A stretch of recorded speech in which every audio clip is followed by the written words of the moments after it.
If you're someone that's a high mobility, high functioning person living with a chronic condition, a chronic neurologic condition like I am, then a lot of times what happens is that we will go to the gym and we will train things like squats or deadlifts, or we will do weight training machines, leg press, hack squats, whatever it be, because we want to get our glutes strong, all right?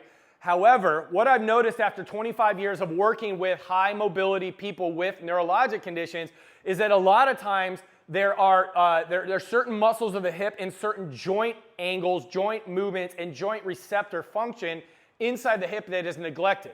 And what happens over time is if you keep getting your legs stronger with the big daddy muscles like the quads, the hamstrings, and the glutes, but then you don't strengthen the muscles inside of your hip on the the lateral side, the medial side, the anterior compartment, and the posterior compartment, what's going to happen is you're going to have a really strong muscle built on an unsteady foundation.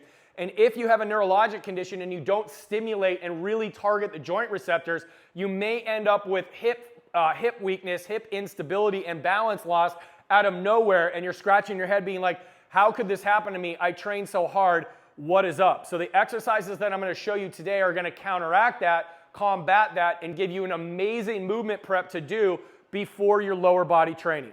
All right, so for this setup, what you're going to need is a loop band, so a pull-up band like this, and then you're going to need to be able to hook that to a fixed object. I'm going to use a carabiner here. We're going to put that through the loop, and I'm going to hook this to my band tower.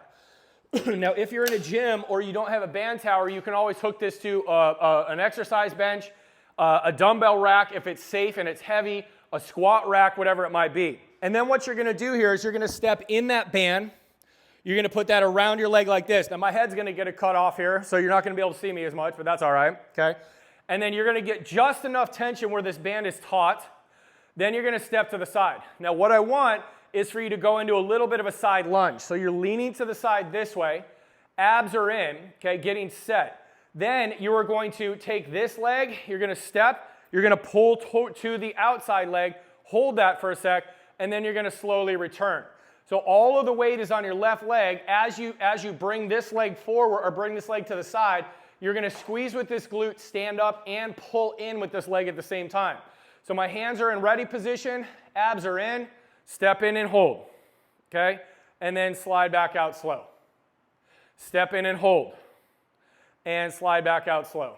So what I typically recommend with this exercise is that you do it between about 5 to 15 repetitions, and you really only need like one set. If you want to do 2 sets to really get that volume in, that's fine. But if you're really getting a good activation and sliding in, getting a good solid isometric hold and coming back out and setting and coming back in, one set of, I would say, between 5 to 15 repetitions is really going to be adequate to stimulate those adductors. Now, the second exercise that we're doing is the exact opposite. So we're going to put the band on the outside leg. So your band's going to be on the outside leg like this, okay? You're going to get into a nice athletic stance, okay? So we're going to lock into this glute, abs are in, shoulder blades are down, and then you are going to step this way like you're cutting away from someone coming at you. So it looks like this. We're here and step, and we're going to lean, okay? So we do a side lunge, we step and lean, we hold, okay? And then we slide back nice and slow. We get set. Step and lean, hold, and come back and set.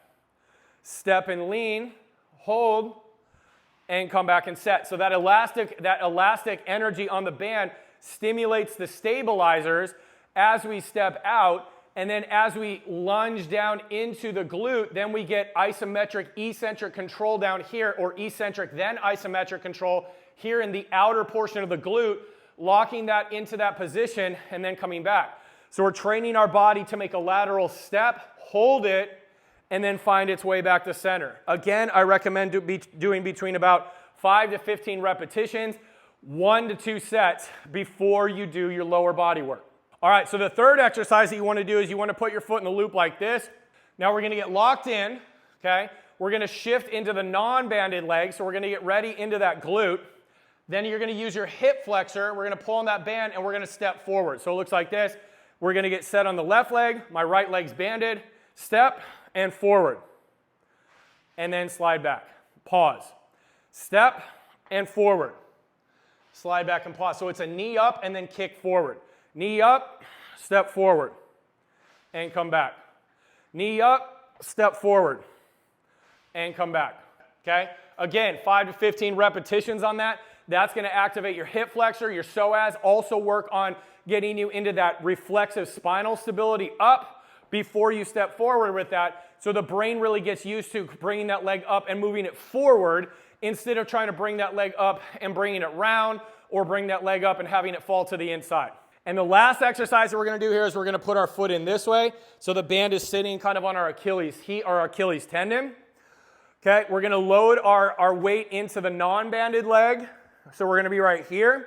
And then all we're going to be doing here is a step back using our gluteus maximus. So we're locking in here, and it looks like this. We're stepping. Okay, and come forward. And we're stepping. So I'm holding that in my glute here. So I have tension in this glute, and then I'm doing a slow eccentric coming back. Step, hold, and forward, okay?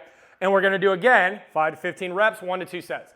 So when you do this and you work on all those angles, right? So you're working on pulling in, you're working on pushing out, you're working on kicking forward, and then you're working on moving back. You're working on 4-dimensional hip activation in a dynamic gait-centered, gait-simulating setup. And so this is going to train you to walk better. It's going to train you to run better if you're a runner. It's going to train you better to walk up and down stairs. It's going to train you to actually be able to change direction as you get older. And it's going to prevent you from falling and possibly sustaining a major injury as you train, as you live, which is something that we don't want with a neurologic condition because it takes a lot longer to improve. So if you want more exercises like this, check out this playlist here. We're full of that. We're full of all these kind of exercises inside this channel, inside this YouTube channel for the MS Gym. And if you're someone that's like, dude, this is new stuff, I haven't really thought about this, like I kind of want to train with you, the best way for you to do that is to join our MS Gym membership program by going to themsgym.com, where you can get all the information about our membership so you can come and train with me.